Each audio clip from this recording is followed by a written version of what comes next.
Sa pagsubang sa adlaw, ipasabwag nato ang kahayag. Kahayag nga gikan sa pulong sa Dios, nga nagdala sa gugma, paglaom ug serbisyo alang sa katawhan. Gugma sa Dios, gugma sa isig katao, gugma sa nasod. Kay ang sinugdanan sa tinuod nga kausaban mao ang pagpili nga maglakaw sa kahayag.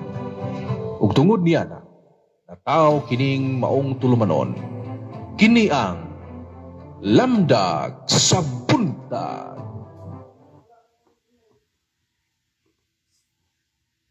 Maayong buntag, mga binati nga kaigsunan diha ni Kristo. Happy morning, Oktubre 10, 2025. Unta ang kahayag sa Ginoo nining adlaw, magauban sa atong tagsa-tagsa ka mga kinabuhi ug kini dili mapalong. Sa bisan sa mang kangit-ngit sa kinabuhi nga atong maagian, unta si Kristo magpabilin nga kahayag sa atong pagtuo ug sa gahom mapukan ang tanan nga kadautan. Kini gyapon si Brad Mike Cormatrelos, kauban ninyo nining atong matag adlaw, matag buntag nga devotional show, Lamdag sa Buntag. Dinhi matag buntag maghiusa ta sa pagpamalandong sa mga pulong sa Ginoo aron ang kahayag sa iyang gugma mahimong atong giya ug kalig-on sa matag adlaw nga atong giatubang ang mga hagit, ang mga kalisod, ug ang tanan nga mga gikinahanglan nga pagsakripisyo. Ang atong tema nining adlaw karon mao nga ang gahom ni Kristo, mao ang kahayag sa atong pagtuo. Ug kining maong gahom mao ang mupukan sa kangit-ngit. Agi og pagsugod tuguti nga kita mag-ampo sa makadiyot. Sa ngalan samahan sa Anak, sa Espiritu Santo. Amen. Among Amahan nga naa sa langit, salamat nining bagong adlaw nga among nadawat karon. Salamat sa imong presensya nga naghatag kahayag ug kalinaw sa among mga kasing-kasing. Ginoo, ablihi ang among mga hunahuna ug espiritu aron among masabtan ang imong mga pulong. Tabangi kami nga makigbisok batok sa mga pwersa sa kadautan nga musulay sa pagpaong sa among pagtuo. Kung pinagiunta sa imong gahom, buhata nga lig-on buhi ang amo nga pag-ampo, ang among paglaom. Kini among gipangayo pinagi ni Kristo, among Ginoo. Amen. Sa ngalan samahan sa Anak, sa Espiritu Santo. Amen. Mangigsuon ang atong ebanghelyo nining adlaw, atong mabasa diha sa ebanghelyo ni San Lucas, kapitulo 11, bersikulo 15 ngadto sa 26. Diin ang Ginoong Hesus giakusahan nga nagpahawa sa mga demonyo pinaagi sa gahom ni Beelzebul, ang prinsipe sa mga demonyo. Apan badungog nato ang Ginoong Hesus nga miingon, ang matag gingharian nga nabahin-bahin batok sa iyang kaugalingon maguba, ug ang balay nga magkabahin-bahin mahugno. Kung si Satanas magkabahin-bahin batok sa iyang kaugalingon, saon pa man pagtindog sa iyang gingharian. Ug iya sab nga giingon, dugang sa mingon, ang kusgan nga tao nga nagbantay siyang balay, hilabihan ang pagprotekta sa iyang kabtangan. Apan kung dunay mas kusgan pa kaniya, malupig siya og kuhaon ang tanan niyang armas nga iyang gisaligan. Ug nga sa katapusan, ang atong Ginoo mingon, kung ang usa ka daotang espiritu mobiya sa tao o makabalik nga walay makapuno sa iyang kasing-kasing, mobalik siya uban sa 7 pa kalaing espiritu nga labi pang dautan kaysa kaniya. ug ang kahimtang sa tao mas mulabaw pa kaysa karaan. Sa makadiyot, ang atong ebanghelyo nagpahinumdom nga ang kinabuhi nga walay tinuod nga presensya sa Ginoo mahimong masudlan pag-usab sa kadautan. Bisan og mahinlo kini, apan kung dili ta magbantay, ang bubalik nga yawa mas daghan pa unya. Sama siyang giingon nga kung dili nato imindinar ang atong mga kinabuhi diha sa pagsunod sa kabubuton sa Ginoo, mas daghan pa nga mga paglutos ang himuon sa panulay o mas mudaghan hinuon ang mga tentasyon sa kinabuhi. Nining adlaw atong hinumduman ang mga santos nga atong gisaulog niining adlaw, si San Juan Leonardi, usa ka pari nga Italiano, magtutukod sa Clerics Regular of the Mother of God. Diin siya naningkamot sa pagpalig-on sa katisismo ug parmasyon sa mga kaparian didto sa Pransya. Ang iyang kinabuhi nagpakita sa pagkakugihan sa pag-ampo ug pag-alagad nga puno sa espiritu ug kabag-uhan. Muna itong ipinungdan ng mga santos. Uban nila ni San Denis, San Rusticus ug San Eleuterios, San Juan Leonardi. Nining adlaw tuguti nga ako mag shout out sa atong mga naglantaw nining orasa. Atong i-shout out si Ma'am Lerma Otara. Salamat sa imong paglantaw. God bless you. God bless your family. Salamat kayo sa paglantaw. At usab nga i-shout out si Day Cirila Crescencio diya sa may Suba, Alibon. Maayong buntag nimo diya, Day Siring. God bless you and your family. Tulo ka mga reflection points ang atong isgutan ni ining adlaw. Upat ka reflection points. Una, sa ebanghelyo madungog nato ug mabasa nato ug maklaro nato nga ang Ginoo di ay aduna gyoy gahom nga muluwas ka nato gikan sa kadautan. Sa ebanghelyo gipasabot sa Ginoong Hesus nga siya ang mas kusgan nga tao nga mokapukan sa gahom sa yawa. Ang kahayag sa Ginoo walay ikatandi nga gahom sa kangitngit. Bisan pang unsa nga gahom sa kangitngit ang atong pag-aatubangon apan kung kita dunay pagtuo sa Ginoong Hesus diha sa paghulam sa iyahang gahom, kita makalampos o pwede nga makigbatok sa tanang nga mga kasakit, kabalaka o mga kadautan nga nasa atong kinabuhi. Apil ang mga bisyo ug ang tanang mga gapos nga naa sa atong kinabuhi kaya kaayo nga buntugon sa Ginoo. Mo nang mga igsuon dili unta kita mahadlok sa tanang mga kalisod sa kinabuhi, salig lang ta sa gahom sa Dios.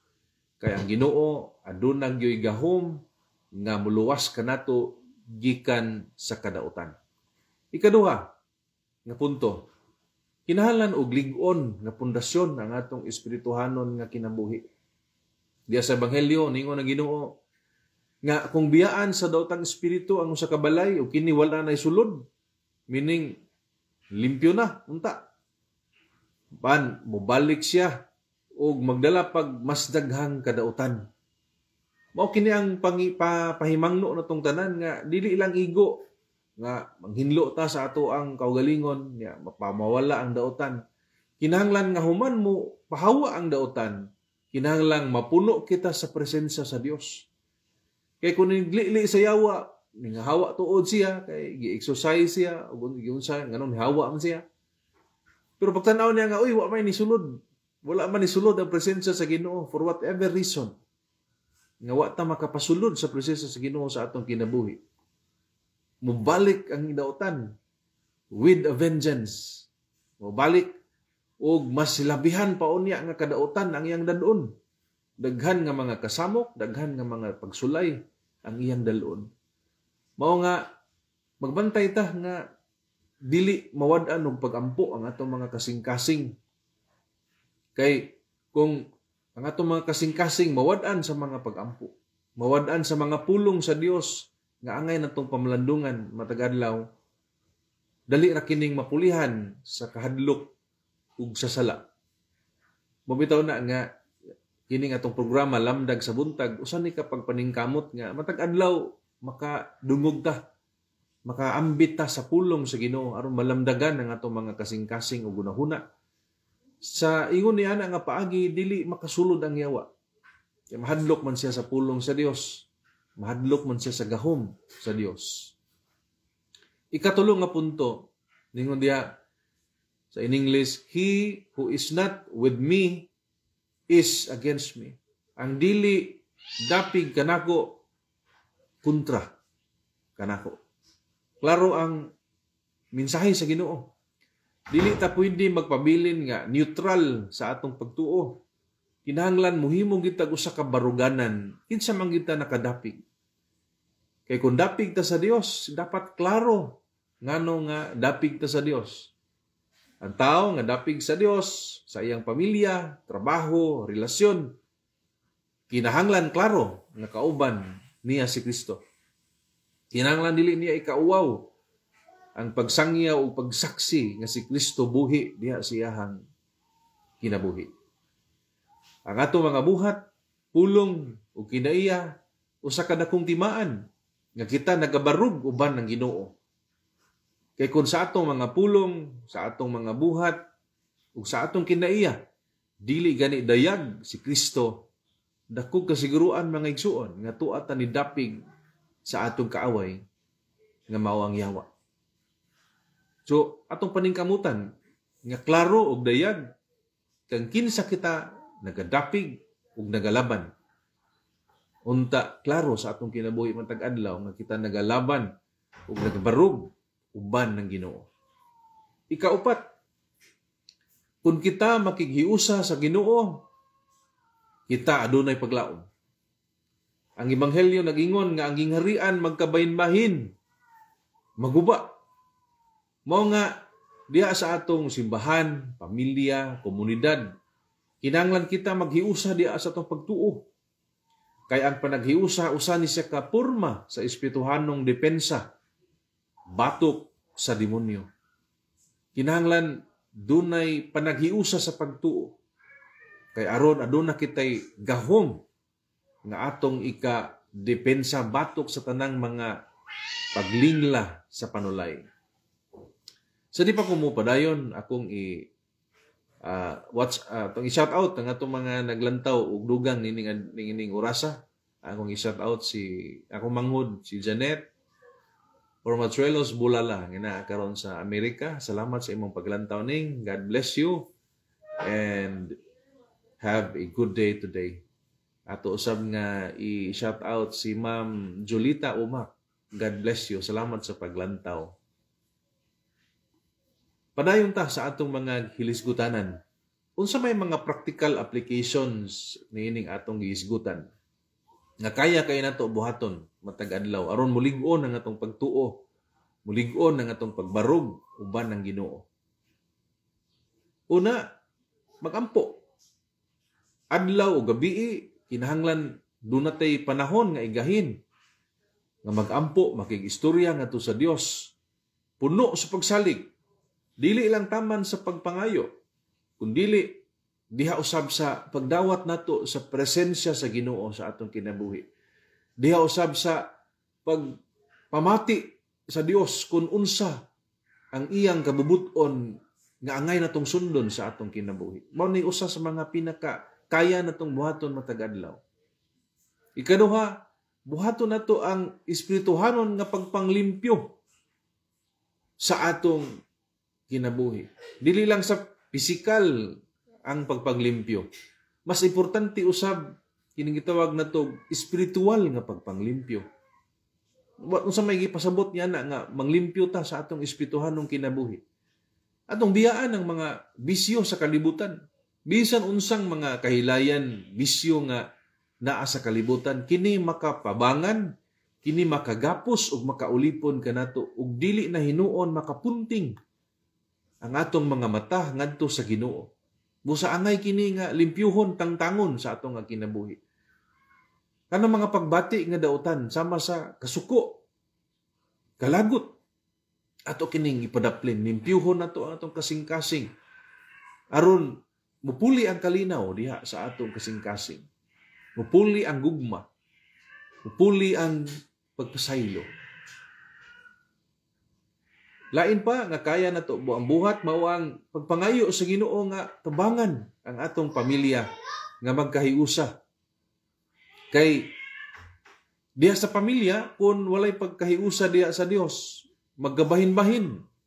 Dunay kagubot, walay kalinaw nga maghari diha sa pamilya. Mao nang iampo nga to sa Ginoo ang grasya nga unta magkahiusa tanan. Magkahiusa sa pagampo, magkahiusa sa pagsimba, magkahiusa sa pagpangalagad sa Dios. Ikaupat, atong batasanon nga magbasa sa mga pulong sa Ginoo matag adlaw.